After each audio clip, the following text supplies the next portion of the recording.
Another rate hike by the Fed unpacked next.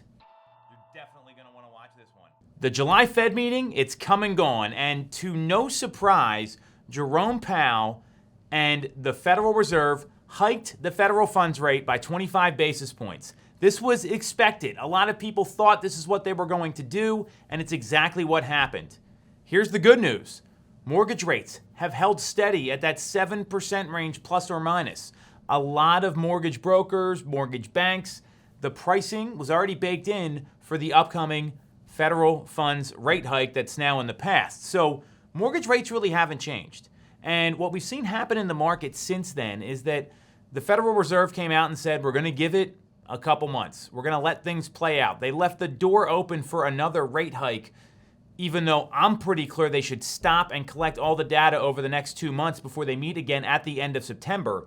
And a lot of other people are calling for this too. Folks from William Ravis Mortgage, all the housing experts, Logan Mohtashami, Lance Lambert from Housing Wire and Fortune Magazine, everyone is saying it's time for the Fed to stop raising rates. And we've got a critical report coming up this week. The jobs report comes out on Friday, and if we see that wage growth is cooling, that could lead to the Fed pausing rate hikes in September. If wage growth data is cooling and it's not growing as quickly as we've seen earlier, that could really help out the 10-year yield. And the 10-year yield is typically how mortgages are priced.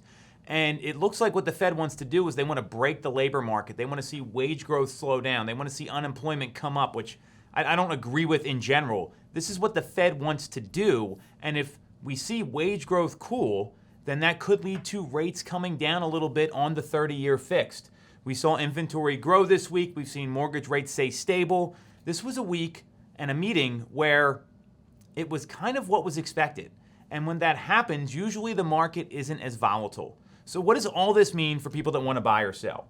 If I'm a seller right now, and depending on what happens with this jobs report at the end of the week, if I see favorable data that could lead rates to come down, I'd be really keen on getting my home on the market sooner. Because the conversation with most sellers right now, especially if they want to go buy a new home, is we're a little hesitant on rates. We've got a 3, we've got a 4 handle, whatever their rate is. We know that 90% of homeowners have a 6% or less rate on their home right now. So that's clearly the log jam with inventory.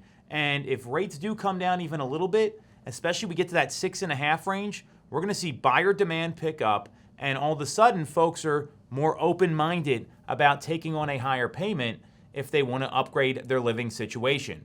For buyers, what I'd be doing right now is I'd be looking at the market aggressively. We're seeing inventory continue to grow week after week after week, nationally and locally.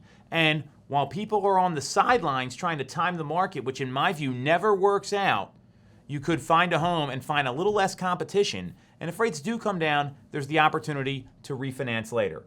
Right now, the win for buyers is getting the house. So let's hope the Fed pauses rate hikes. Let's see what happens on Friday with the jobs data, and we'll continue to monitor the economic conditions around the housing market.